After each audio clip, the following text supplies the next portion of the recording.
Hi, thanks for watching another video from weldingtipsandtricks.com. This video is about a little MIG welding technique that I picked up about over 20 years ago from an old timer in South Carolina, and I've been using it ever since. And basically it is just making a series of U's or cursive E's or small loops or whatever you want to call it. In your mind's eye, you just try to make the same distance loop every time.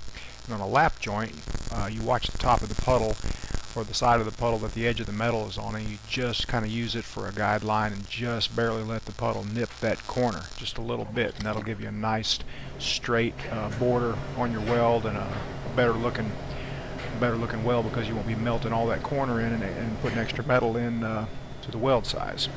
Alright, the technique looks something like this. You need to kind of in your mind's eye intentionally loop the same distance each time.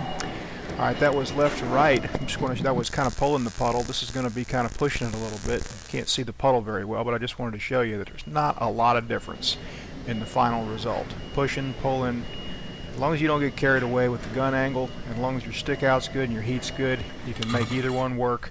Been a lot of argument over pushing and pulling. They both work. Alright, so there are some differences in, some subtle differences in penetration and everything, but sometimes you have to weld right to left, sometimes you have to weld left to right, sometimes things are in your way. Same technique, same exact technique, works both ways. There's a T-joint. I'm going to do the same thing here.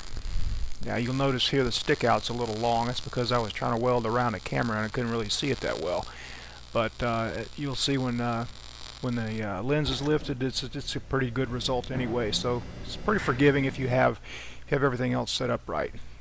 See, that looks familiar? Same technique, just barely loop back into the puddle. Works on multi-pass welds just as well as single pass welds. Anything horizontal, overhead, flat. Another little tip for you: if you want to pick up your travel speed, don't overlap into the puddle, and just pause slightly at the top and make a series of U's not overlapping into the puddle at all, and then you'll actually pick up your travel speed by about 50%.